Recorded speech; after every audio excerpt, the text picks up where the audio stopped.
What's up, everyone, and welcome to Detroit Lions on the Prowl. It's Free for All Friday. It is just me here today, but we're going to be sitting here talking about the NFL draft and the reactions. And if others join in today, we'll get their opinion as well. Um, but we've had a lot to talk about with this draft. There's a lot of good things that have happened with it. And if you've noticed, Kurt is not here today because Kurt is graduating today from his master's program at Full Sail University. And if you all want the link, just message me or Kurt, and we'll be happy to send it to you so you can watch him graduate with honors today. So congratulations, Kurt. And we'll also be making some announcement. I'll be making some announcements about the show at the end of today's show. So stay tuned for that. So, guys, I want to hear from you. What is your thoughts about what was your reaction to this year's draft, and what grade would you give it? For me, I was kind of really shocked with the first couple of picks the first day. It wasn't the thing that I would do if I was Brad Holmes, but hey, it is what it is. But the second day turned out pretty well. So overall, I probably would give this draft for the Lions probably a B plus, maybe an A minus at best. So what would you guys give this draft? Do you think that the Lions have met all the needs that they needed to meet for this coming season? Let me know. Let's say good morning to everybody who is in the chat already. Good morning, Dan Spanos. Of course, the jazzy one, Paul Jaros. Super Scion, what up? Michael Huck. Gino.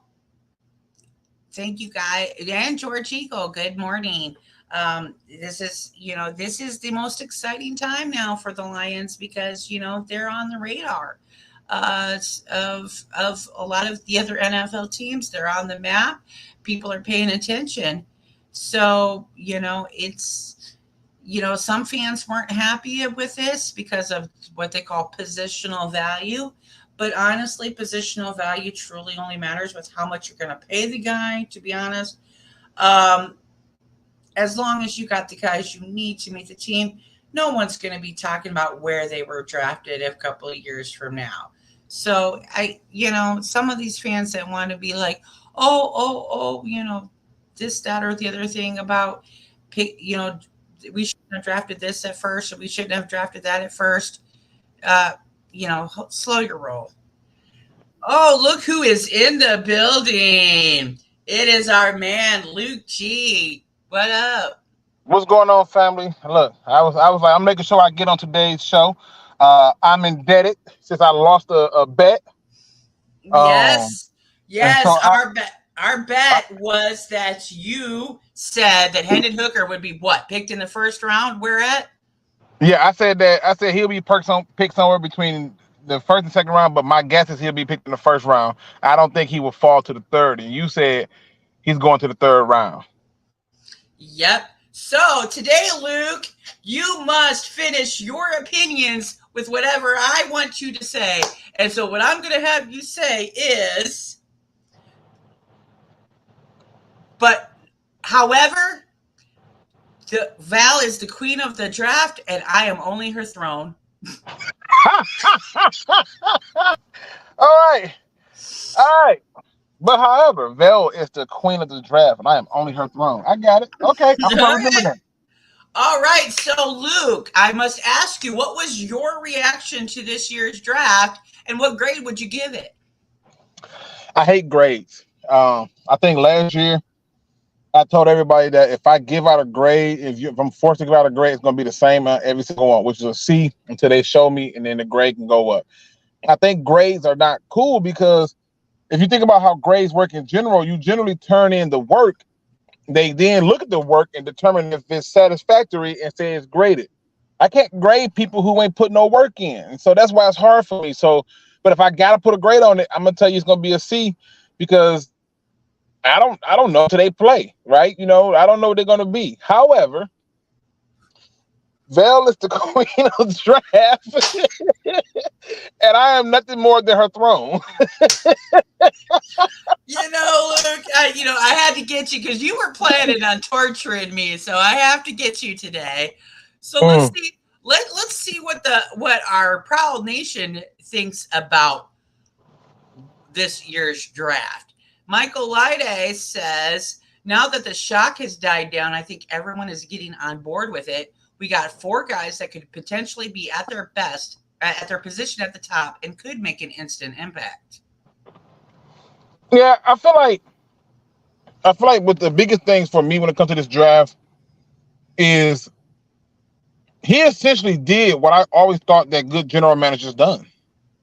For some reason, this idea of you can't take a player here and there because of positional value is stupid. It makes no sense. And what he basically said is, I'm taking the talent. And on top of that, what he did was he said, I got this many picks. I need to find this many day one starters. That's the only thing I ask of a general manager. However, I do question if we did enough to address our defensive woes, and if we did enough to stop the run, if we did enough to stop the mobile quarterback. I question that and wonder what it is. And this fan base has hit all my favorite buttons because some of the things I've read and heard about one particular draft pick has blown my mind. And so, you know, my view of it is, yeah, people getting on board because they don't have a choice. But, you know, I don't think that's because they genuinely just love what he's doing. However, Vel is the queen of the draft. And I am nothing more than her throne. But you know what? Ooh, look who's in the building. It's Maniac Tim. What's up? What's up, Tim? Hey, how's it going? What's going on, Tim? Not much. So Tim, what was your reaction to this year's draft, and what would you grade it? We got a lot to see we got a lot yet to see to tell the final grade, but I'll give a prelim grade. At first, I was gonna give it C- at first, but from what I've seen, from how they fill the needs of the team, I want to give it a B+. That's what I enjoyed it. I think that they're concentrating on the run. I would have liked to see them get a bit better on defense because I think that's where you need a help. I do think we let DeAndre Swift go too cheaply. I think that we could have got more of them. I can understand why they did, but I just think I do like to draft. I'm all for explosive offense, and I think this is going to add to our running game. So. Okay, all right. Yeah. I mean, and these are just initial. I mean, nobody can truly grade how the draft will go, a couple of years from now, but it's just your instant reaction draft grade as of right now. Now to Luke, have they addressed enough on the defense? So let's see. They added a couple cornerbacks in free agency. What they added to the defensive line, they added linebacker, they added safety. I mean, they have made a lot of improvements. Will that defense actually gel together? Probably yet remains to be seen, but they did do a lot to actually address it. I don't feel like that's I don't know if the issue is you did a lot to address it. The defense is in the bottom of the league in defense, right? So if I ask you, Vel, it's improved, right? So it's like we didn't do much like that. But my thing is, we beat the Bears, but people don't realize that those were not like easy wins for us. And that quarterback had his way with us. When everybody was screaming the praises of Malcolm Rodriguez, I'm thinking this guy should not be a starter in this league. And they go out and they address that. Cool. But then you go to those other games, like the Panthers game, where they run it up the gut on you, and it's like, okay, like, dang. You look at the Cowboy game, and you look at so many other games. I want to know, how does Branch, who's not going to start in any form of fashion, he'll be a rotational guy. How does he, and how does Broderick Martin, a guy who's a project D tackle, and then Jack Campbell, how do they stop that? You know what? I wouldn't put it past Brian Branch to actually start. I could say goodbye to Walker because he needs one. But you know. But even if Walker don't start, you still got Chauncey Gardner Jr., you still got Kirby Joseph, and then you still got Branch. But at that point, you already signed the other guys, so it's like, I don't think he starts. But you know what? You did a lot because you didn't have really much with the safety last year, and some of that stuff, the cornerbacks was looking like blind ballerinas on the backfield. So you know what? They've actually addressed part of actually fixing the defense is addressing it. And some teams do ignore things like the Bears with their offensive line, but let's see how these guys actually work together. That will be the question this year: is has that defense been addressed enough? And that's good. The proof is in the pudding in the field. Facts. Yeah, I mean, if they have not addressed it, we're gonna know. I just don't want to hear fans start screaming, "Fire the head coach." I don't want to hear that. You know what? They say all kinds of stuff, and then the next day it's like the best thing since sliced bread. Whenever the national media wants to change their tune, so I'm not worried about that. Michael Huck says we got players everyone wanted, but not where they were expected to go. Brian Stover says a B. Val would have given the Lions draft an A+ if they would have gotten Levis instead. You know you lying, bro. You know you lying because Levis, no, honey, no. You know I was all about the hooker and the D. That I was all about that, right? But yeah, so Michael Huck says, "Get him, Val." Yeah, I have to torture Luke because I told everybody don't bet against me. I always win. It was, you know what? It could have went a number of different ways, but hey. I knew it was going to be that. I don't think for one bit that he's a third round talent. I find it funny that you have media and fans who are acting like he can't play, and it's just amazing to me. I don't think for 1 minute he's a third round talent. No, he isn't a third round talent, but he dropped to the third round for a couple of reasons. The one was his injury. The other was the fact that he does have with most NFL teams, he would have a very strong learning curve. Because of the way that they do the offense in Tennessee. So, but in Detroit, that they run similar to what Tennessee does. So that learning curve can be much, much shorter. So that's why he dropped to the third round. So, but he really isn't a third round guy. Looks like I'll be back in a second. Okay. Paul Giroux says the best draft yet, and away we go. George Eagle says, I would give it a B+. Michael Lyde says, Captain Jack and Branch are going to bring much needed intensity to this defense. Those dudes can hit. I did see a lot of aggressiveness with some of the guys that have been selected by the Lions, and I like it. Bring back the black and blue division. That's what I want to know. George Eagle says, I was in the Lions Zoom meeting the other night. They went into a little bit more in depth about each draft picks, and Brad, I trust. Tony Blumenshine, I was a little shocked for sure, but we got who Brad wanted for all they're all ballers. I sure like Jahmyr Gibbs. He's going to be the next / Gil Lions.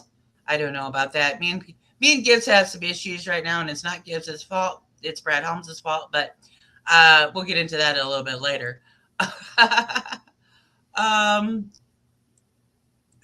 There's no way we would have gotten more for that for a running back who only plays half the time. And talking about Swift, yeah. Because you were saying, Tim, about we could have gotten a little more from it. And I think we could have tried. I think because a lot of people still respected and looked up to, but I think it was also we made haste to get rid of him so we could get a draft pick right now. it was a quick decision. Anytime you got a quick decision, you got somebody you want to unload. I think if we would have waited a little bit, we might have been able, because we got a 4th round, not even next year, the following year. I'm sorry. I think we could have done better for that. Maybe, but not by much. And we really didn't need to, at least with this year's draft. I mean, we probably could have loaded up with maybe a draft pick or 2 for next year, but I think the trade was fine as it stood. He hasn't really played. So There's really no point. I mean, you're not going to get much for a guy who's not on the field. Shaman says, based on how Brett Holmes has drafted so far, I would rather have everyone the Lions drafted than play against them. Well, you know what? I can't disagree with you there, Shaman. So let's go on to the next question, if I can drag that up. So, Tim, tell me, who was your favorite draft pick and why? Okay. I need to go with Gibbs. Why? Because he adds explosiveness to the offense, another dimension to the running game, and he also, he's a great, pass catcher too. So I just think that he's going to, Jahmyr Gibbs, I just think that he's the running back that we needed. We upgraded on the running game. Awesome. Yeah. I wasn't so thrilled with the choice of running back with the first pick because I honestly, there's way more needs for me than the running back spot.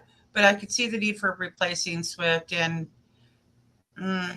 I would have picked up a running back, but I would have picked up a running back at a later point. So I mean, you guys got the best, one of the best choices in running back at that spot, so I can't really be too mad at that whole idea. For me, now everybody's going to say, because I was petitioning for Hooker to be the quarterback, that was going to be my favorite draft pick, but actually the one I'm actually most excited for is Brian Branch. That that the safety position has been terrible. Who knows if Chauncey Gardner and the other guy, he's not, or they're going to stick around. I think they're both on 1-year contracts, if I'm not mistaken. Luke G will correct me on that one if I'm wrong. Right, Luke? The safety guys like Chauncey Gardner and the other one, I can't remember his name. I know Gardner is 1 year. I know for sure. They're both on 1-year contracts. You saying like who's going to be the safeties? Yeah, and the safeties, yeah. They got Chauncey Gardner Johnson listed as a DB, so he's not technically full-time safety, but I suspect that he will play safety as well as slot corner. And then they got basically our safeties that's on roster right now are Iffy, Tracy Walker, and Kirby Joseph, and then it's another guy whose name I'm drawing a blank on, but he won't be on the team, so I don't have to remember it no way. And so he just won't. He just won't. Right. And we got Brady Breeze and stuff like that. But a lot of these names, they're not going to be on there no more anyway. So, right.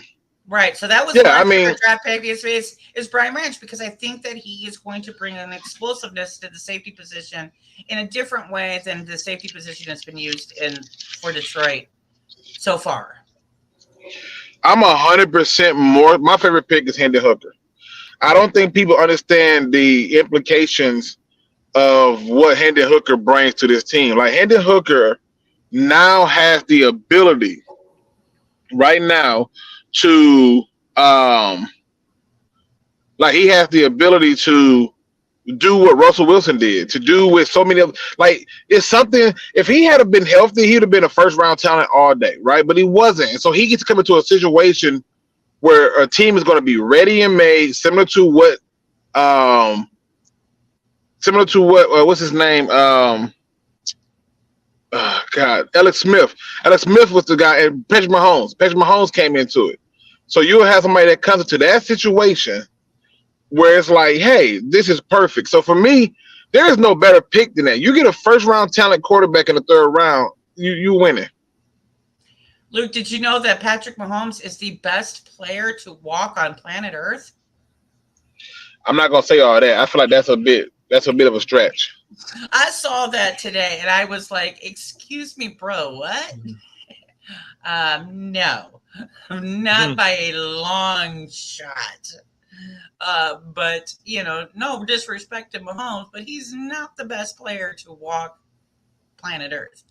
But your opinion is your opinion. So Hooker would be your favorite draft pick of this draft, Luke? Yeah, that is what he said. Okay, so That's what I'm saying. Yeah, I think that people are overlooking the importance of getting the talent like that. I think with Patrick Mahomes, people just like the stuff Patrick Mahomes is doing, and I find it, and this is the one time I'll ever agree with Aaron Rodgers. He's like, oh yeah, because he's the first one to do it. Like Aaron Rodgers and Matthew Stafford been doing this for years. Like I hate to say it, but it is the reality of it. But people fall in love with it because he has the hair and he talks like Kermit the Frog, So, and he wears a jersey that has one of the most popular colors in all of the world. So no. I'm not saying he's bad. I'm just saying it's a little much. But I'm just saying, Handon Hooker to me is one of them guys that I look at and I'm just like, anytime I see a quarterback who's willing to sit and get hit, that's huge for me. Mm-hmm. Yeah, and Hooker Hooker is right up there with me with Brian Branch. I mean, I think I wanted Brian Branch a little bit more, but of course. Hooker was the best option that the Lions could have picked up for the quarterback position, in my opinion. I don't know how. I feel sorry for the Panthers picking up a boy who looked like he was at a bar mitzvah when he was at the podium. So, I mean, I just couldn't. Yeah. But let's see what the Prowl Nation has to say. Ryan Stover says Campbell was his favorite. Another Spielman is why. Would you compare him to Spielman? Tim. I need a minute, Val. Okay. I need one moment. I'm sorry. Okay, that's fine. Tim, would you compare him to Spielman? I haven't seen enough films on him to really answer that. Yeah, I don't think that I would compare him yet to Spielman, but don't get me wrong. Yeah. He was the linebacker I wanted the Detroit to pick up. I really liked the guy. Everybody was telling me, "Oh, he's too slow." Well, his RAS score proved y'all wrong. So whatever. Michael Hunt says everyone looking forward to St. Brown versus St. Brown and Sewell versus Sewell. Yes, because the Bears picked up Noah Sewell, and I think Noah Sewell is going to get pancaked, but we'll see. I think definitely the Lions have the better of the two brothers in each instance. Yeah, I think so too. It's like one's a Xerox and one's Walmart brand. But you know what? I still want to see that because it's the brother versus brother thing where they like to compete. And they like to it brings a whole new dimension to the football game that I really like because they're going to be going after each other. They're going to be, there's going to be a lot of fun entertainment with it and a lot of trash talking back and forth. And it's a good thing. So I am kind of looking forward to that too. Tony Blumenstein says, I'm thinking that Jack Campbell might be the best for us as the middle linebacker to stop the run. He doesn't need to go back in coverage. He needs to stop the run. Let him hear us roar. Roar! Okay. Yeah, I knew. I'm sorry, Val. Obviously, I'm still working, and I'm getting hit with a lot of stuff. So I'm sorry. Okay, it's all right. But would you compare Jack Campbell to Chris Spielman? No, no, not even close. Not even close. It's absolutely. Not even no. Yeah. I mean, the only thing they have in common is their skin tone at the best. No. So I mean, I have one thing to say about that, and it says sorry, no habla factardo. Okay. Yeah, I would not not at this point. Now, there's a lot of hype around him. He's the best the linebackers. That the line the drafted since in 20 years or something like that. What that was I forget how they worded all of that, but no, Spielman. Yeah, I don't think so. So let's get into this. Brad Holmes don't care about your mock draft. Thoughts? It's his team, and he knows his team the best. That's my thought. I mean, it's you're not playing to appease the fans. You're playing to win the game. So, he's gonna get his pieces in how he thinks they're gonna win the game. I mean, we have our opinions, but he's the one that's making the bucks, and he's the one that's going to be held the most accountable. So yeah, he needs to go by what he wants. I have to be honest. If I ever had a general manager who went by what the fans want, he needs to be fired anyway. Because whether people don't realize it or not, that's exactly what Matt Millen did. That's why y'all got so many receivers. Y'all went nuts every single time. Y'all went nuts every time. He would read the article, listen to the radio shows, and hear who y'all wanted. And as soon as he hear that, he would go, "Oh, look at this guy. They're going to love it. I'll be great." And it didn't work out. However, Velvet's the queen of the draft, and I am nothing more than her throne. But you know what? Here's what I got to say about this. Brad Holmes may not care about y'all's mock draft, but he sure loved mine because he picked 3 out of my 5 top guys. So, no. But I'm glad that Brad Holmes doesn't give a damn about what the fans want, because have you looked at what Lions fans have wanted in the past? And how well those players have worked out? Thank you. No, thank you. I know. Where's my Malik Willis people at? Mm-hmm. Where they at? Yep, Malik Willis, man. Yeah, he was the it. Yeah, he was the thing. No. And then everybody's getting all upset. Like you didn't pick the guy I wanted. Well, yeah, your guy sucked. You have to look when you're doing stuff. You have to look at how well this guy fits into the scheme. What skill sets does he bring, and does his talent level match up to what he needs to do? And some of y'all are picking guys that just ain't gonna cut the mustard at all. So I'm glad that Brad Holmes don't care about your mock drafts, because no GM cares about a fan's mock draft. Fans do. Well, fans may care about their own mock drafts, but since when in football history have we expected a GM or an owner to care about our mock drafts? Since Matt Millen was the GM, they want the Matt Millen era back, right? Like, if you think about it, like one of the things I tell people is when you have certain viewpoints or opinions, it needs to age well. And if it don't age well, then you end up like me, saying things like, however, Velvet the queen of the draft, and I am nothing more than her throne. Oh my God, that's never going to get old. I think I'm going to have to just record that, and just keep it, that's so cute. So we were talking about Handon Hooker earlier. Do you think that Handon Hooker will replace Goff after next year, or will Goff get extended for another year?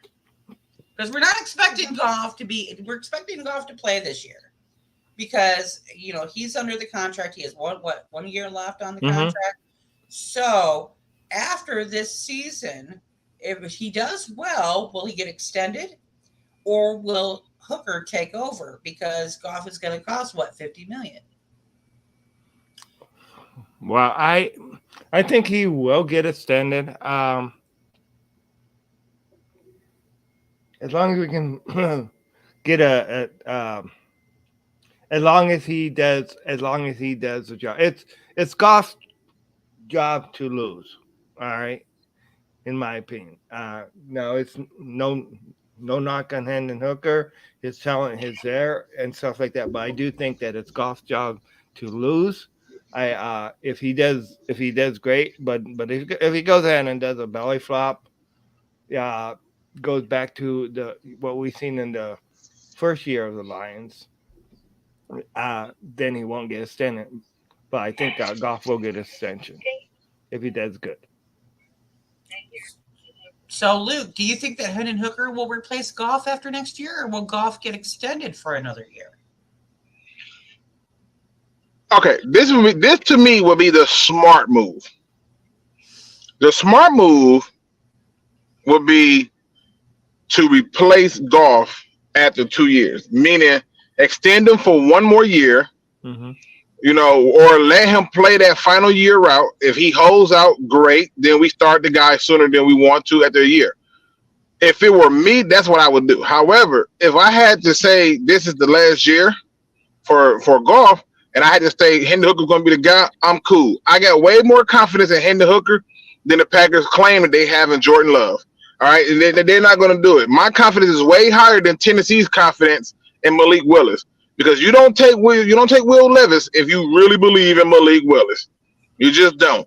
So my attitude to it is this: if they're going to turn around and say, "Hey, let's wait and see what he do," cool. My personal attitude is unless he wins a Super Bowl, he got to go. I'm sorry, he has to go. Why? Because that's 20 to 30 something $million we can have extra in cap space that we can use to properly build up our defense. That's something we can do. However, Vel is the queen of the draft, and I am nothing more than her throne. Here's the thing with this question. There are two factors that are involved in being able to answer this. One is how well Goff is going to play next season.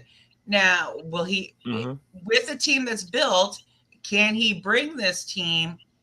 I mean, he was doing well with a team that was pretty much a skeleton crew. If he can't bring this team to a playoff with all of these added extensions, at least the playoffs, then you're probably going to look at him being gone after the year and then Hooker coming up. The other part of this development is how much Hooker develops this offseason.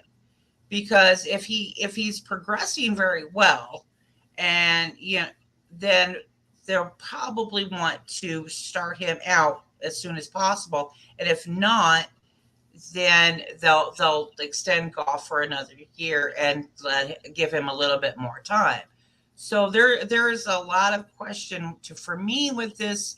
I personally, what I think that the Lions are going to do, the smartest move that I think the Lions are going to have to do is to renegotiate this contract for a 1-year extension.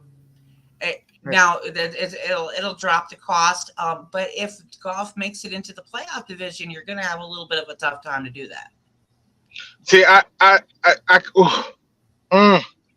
I'm just give it to her early because I made a video for it, but after I'm gonna go with it. Listen, getting to the playoffs is not enough. His road to the playoffs is essentially clear. Like if we had to clear the zombies, if this is a zombie apocalypse, and we had to clear the zombies, the road was cleared long ago. You have a Packers in the middle of a rebuild. You have a Vikings who's in the second year of their rebuild. You have the Bears in the second year of their rebuild. You're in the third year of your rebuild. The best quarterback the best quarterback you're gonna play this year might be Justin Fields, might be, and Kirk Cousins.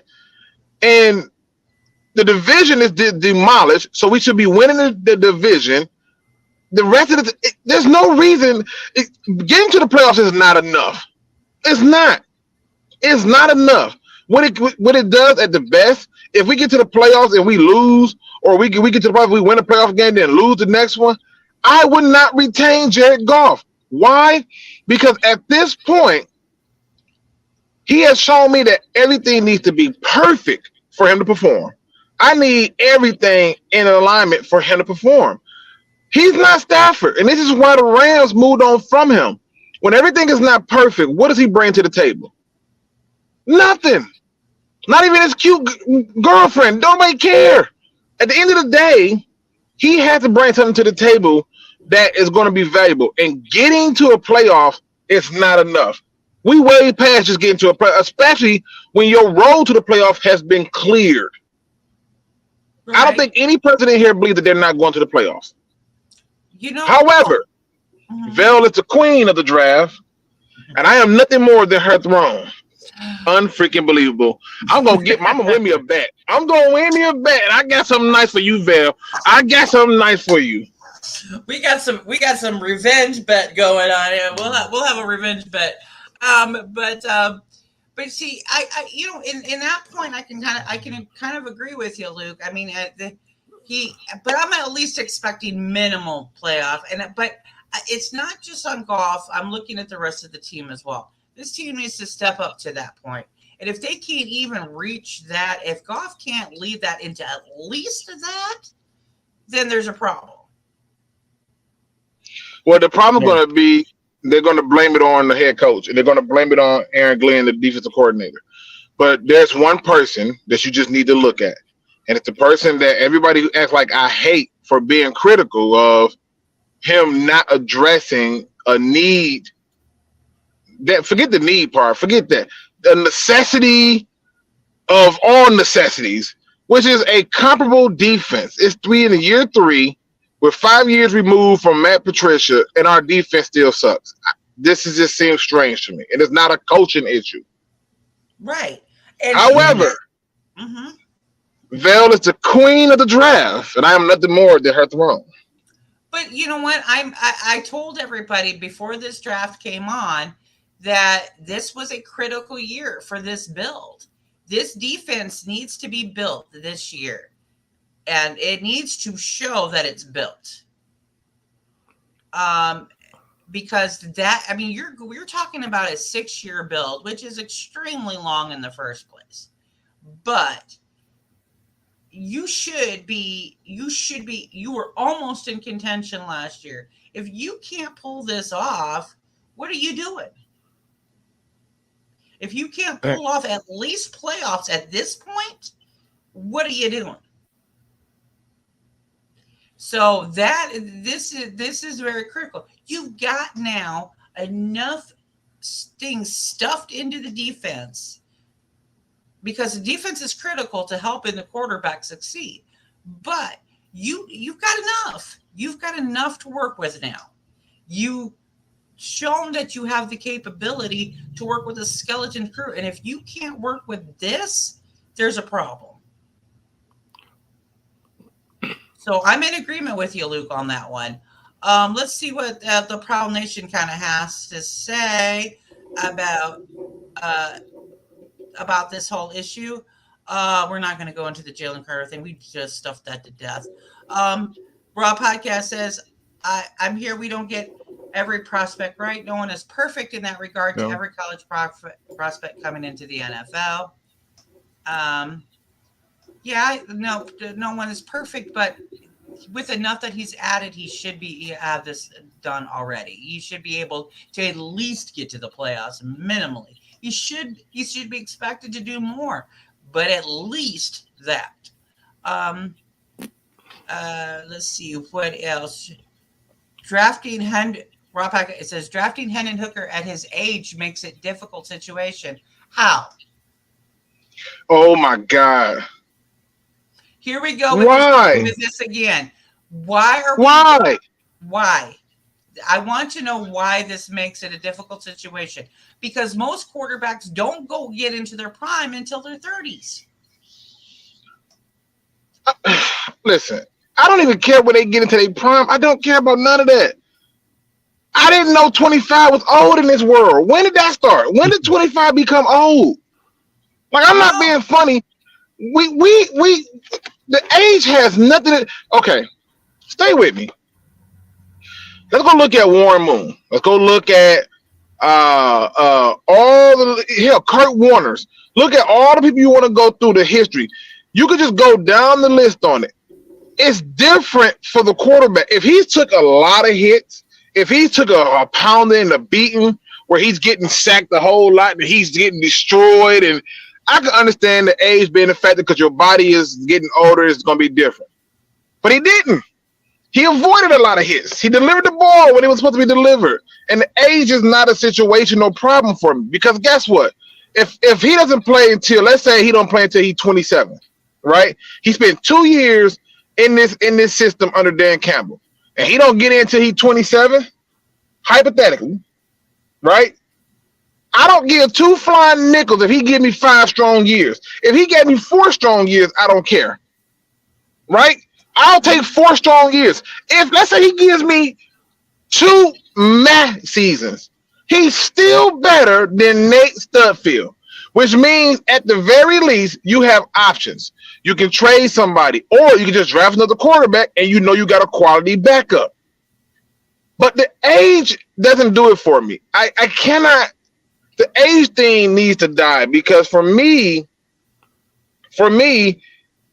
if the only reason we're going to address this guy and have issues with this guy is based on his age, then I'm good with that because you ain't telling me nothing about football related. That's why he shouldn't be a pick or anything like that. It's not complicated. The age is not. He's 25, people.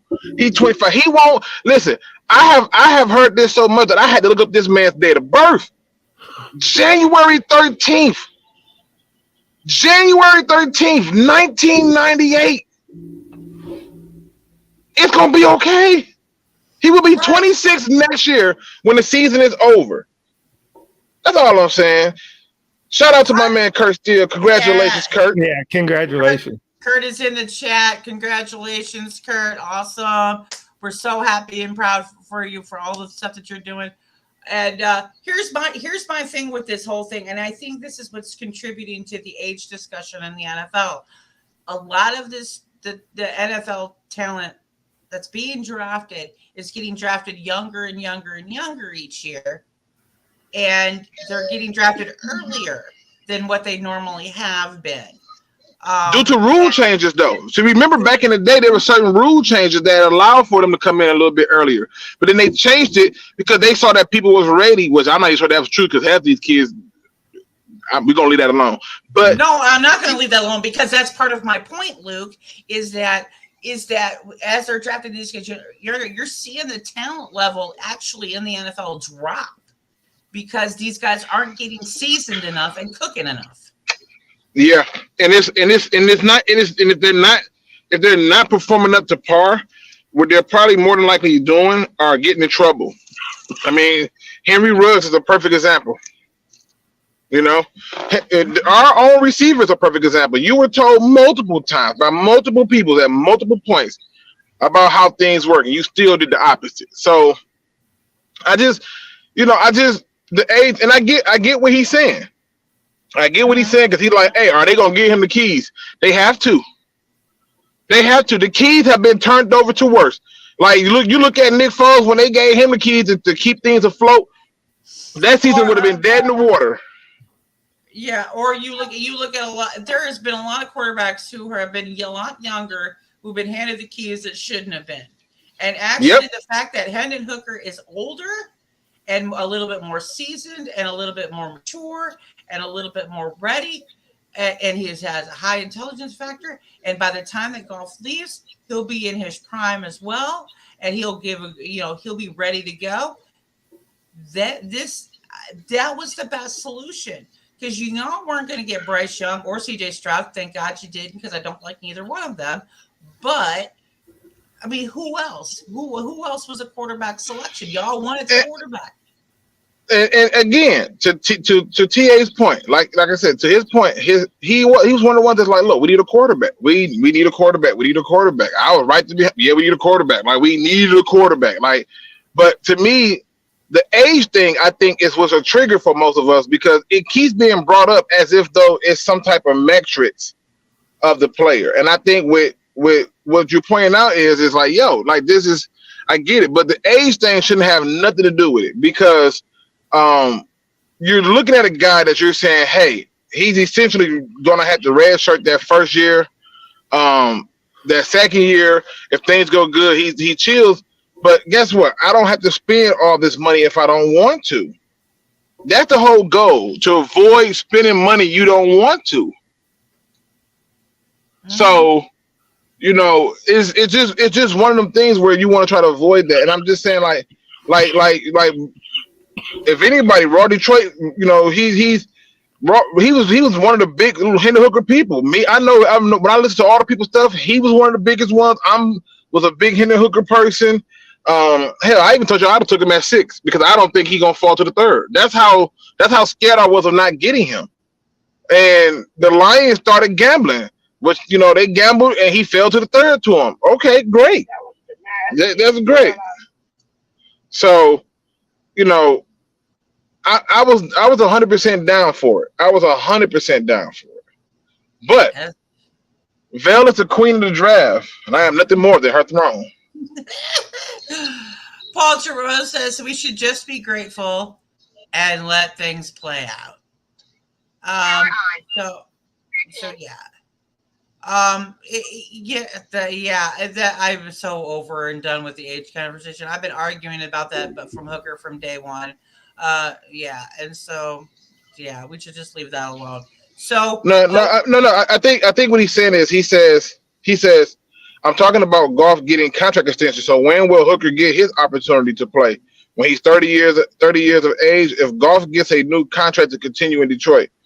That's what I'm saying. I think what we were pointing out is the only contract extension we're willing to give him is a 1 year. Mm-hmm. You know what I mean? Like we're not thinking like let's get him a 3-4 year. And if they do get him a 3 or 4 year deal, and I'm still not upset because at the very least I have a very capable backup. Absolutely, because look at what Green Bay's done a lot. Look at how long Aaron Rodgers sat. Look at how long, there's been other quarterbacks that have sat for a long time. It's not that big of a deal. So, no, I don't think so. So let's go on to the UDFA pickups. Can they make the roster? We'll see. Okay. Tim, I'm gonna let you go first on this because I'm about to swing for the fence, and I know people are not gonna like what I'm gonna say. So go ahead, Tim. No, I'll pass to you. Okay, here's my reality. I understand that we're doing things now. When I look at our undrafted free agents and I'm looking at them, trying to ask myself, okay, cool. There were still a lot of players out there for the defensive side of the ball, and you still read up on a whole lot more offensive players again, and it's just ticking me off because at the end of the day, you're not going to tell me that, hey, you feel good coming into it with Kominski and McNeil as your 2 interior D linemen. Your backups is Bugs and Bonita. I'm not buying it. I'm not buying that. Okay, you want to tell me, oh, well, we can still put Pascal inside there too. I don't care. You needed to load up on some defensive people. You needed to add more people for the secondary, more people for the linebackers, more people for the D-line, more people for the interior D-line, and I got running backs, more receivers, and more tackles. Yeah, I think he gave the running back some guaranteed money. Like, you were undrafted. We had to guarantee you money to come here. This is cap. And then he's gonna say on the Detroit Lions YouTube channel, we got 2 of the guys we wanted in the draft as undrafted free agents, but I'm not gonna name who they are. Oh, you don't have to tell me who they are, Brad. You gave them guaranteed money. And they wasn't defensive players. They wasn't guys that helped the side of the ball that needed help. That's my problem. I'm so sick of it. I'm so sick of watching every resource go towards building a stronger offense. Meanwhile, your defense over there trying to figure out how to find themselves. And you come out with a bunch of undrafted free agents in position. It's no way. I refuse to believe that you would not have been able to get Broderick Martin in the 6th round as an undrafted free agent. I refuse. I refuse to believe it. You're not going to convince me. Don't try it. I refuse it. All I need to know is why. When are we going to really start digging our hands into some defensive players? So here's my viewpoint on if they make the team. I don't freaking care. because they are not going to help solve the problem that we have.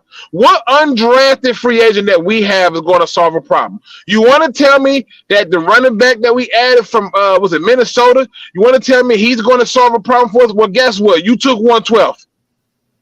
You added one in free agency by the name of David Montgomery. You read up one last year in Craig Reynolds. Where's my defensive guys at? That's all I'm asking. I'm trying to do rent. Right, And however, because the NFL Bell is the queen of the draft, and I am nothing more than her throne.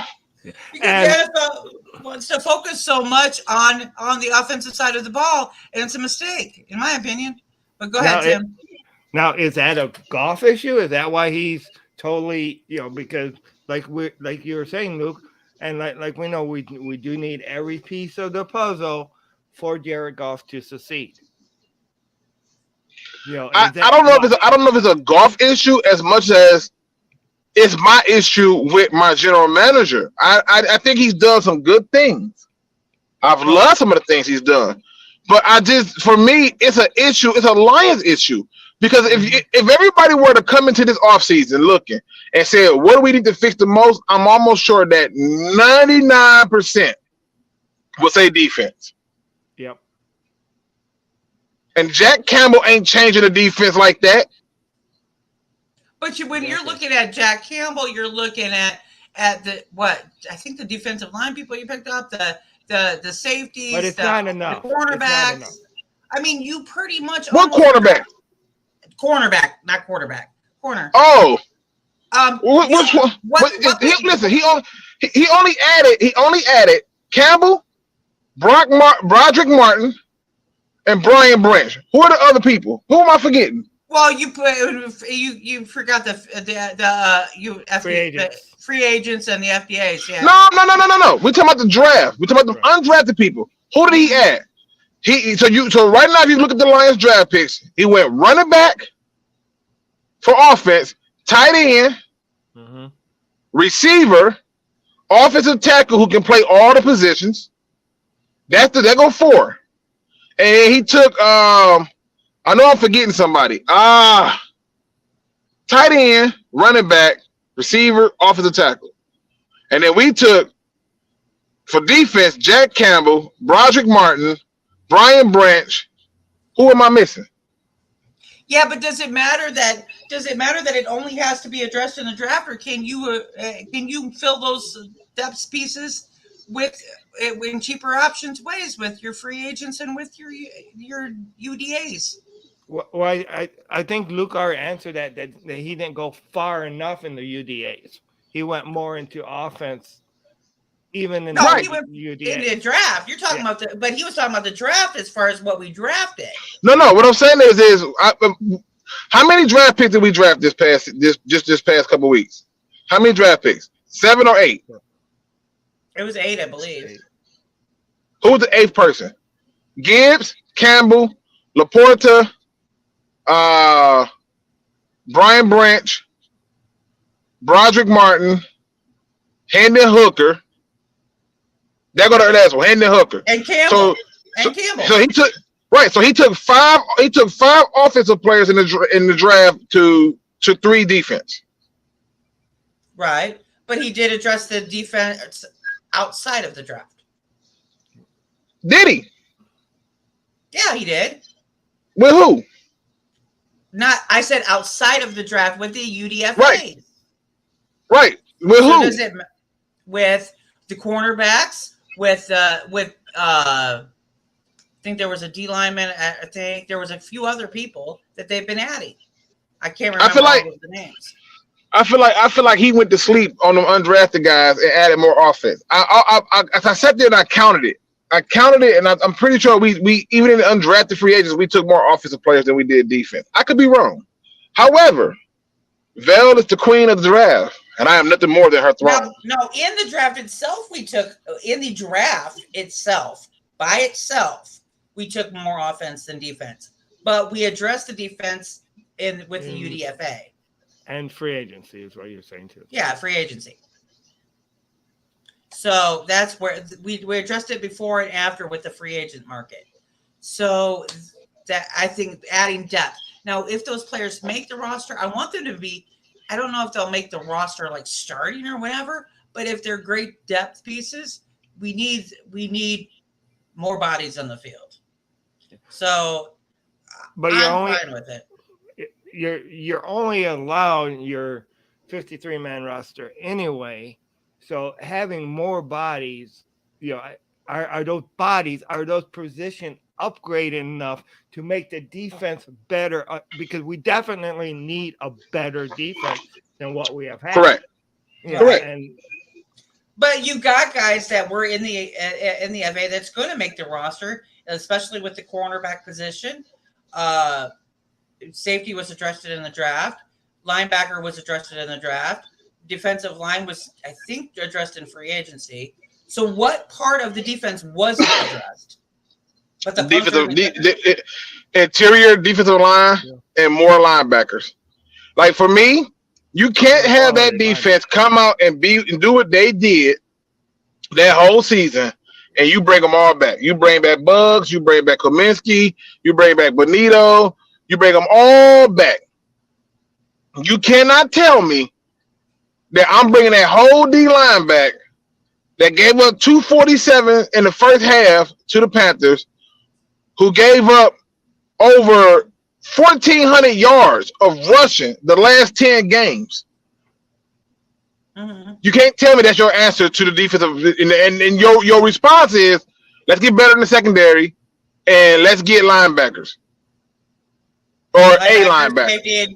Linebacker, safety, cornerback, yes. Well, that's what they answered it that in that respect. And so, I mean, it is what it is. I mean, did they get the one guy that, I mean, he was built like I called him the freezer because he was going to be next to mini fridge, Ali McNeil. I can't remember his name now. Yeah, you want next to Ali McNeil or Kaminsky? I thought he was going to be put next to Ali McNeil, but he could. Isaiah Bugs? No, the one we just drafted this year. Oh, Broderick Martin. Yeah. I can't remember. I can never remember his name. But yeah, I called Freezer because he's a big boy. I mean, you put a big boy in there. You think he won't start? He won't make the roster? He's got to make the roster, but the thing is he's going to be he's a project. I watch. First of all, I spend too much time researching stuff. I have bad habits, right? My research habits is bad. I'll look at something 100 times until I'm sure of it. I've never seen a D tackle outside of Chris Jones, but Chris Jones has a different skill set to him, who off the snap instantly stands straight up. And even Chris Jones had to learn, I better get my pad level down. This guy stands straight up. It's concerning. He's a project. Well, we'll see how things develop. I think they did enough to actually address the defense. Let's see what happens in the rest of this offseason. But you know what? We're almost running out of time here. So give me your final thoughts here, Tim. Okay. My final thoughts is, I can't wait till the season starts. I sure hope Val is right that we upgraded enough because we do need to get that defense to be a much higher ranked defense. Now, hey, they could even still be adding more pieces. Maybe they'll add some more strength to that defensive line, to the interior line. But I do still think that we need to upgrade and put some money and put some players that will be different makers in that defense to go ahead and make them a shutdown defense. As Lucas had to say today, mm-hmm. I am the queen of the draft, and he is only my throne. So, my intuition is right here. I think this is going to be a good season for the Lions. Now, for my final thoughts here, guys, I'm going to address the fact that you all know that Kurt graduated today. You have heard it earlier in the week. There's going to be some changes here at Detroit Lions on the Prowl. Kurt will be leaving us as the main host of the weekly show at the end of the month. And I will be announcing a new host soon.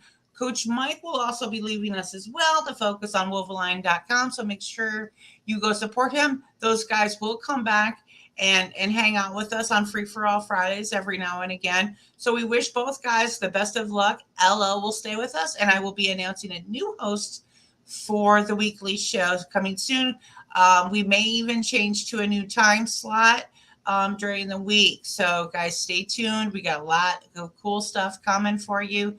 And so we appreciate all the support riding with all of the changes that have happened from when Jim and Tim were the main two of the show, to other guests who have been on, to Kurt and being the host. All of that stuff, it will continue to evolve, and we'll continue to bring you great stuff. With that being said, I'm going to kick it over to our main man here, Luke G, to give his inspirational thought. We're going to take it to church. Hey, listen, it's always fun to do this, and today's going to be a little bit different. Instead of me giving you the quote, I'm going to give you an inspiration.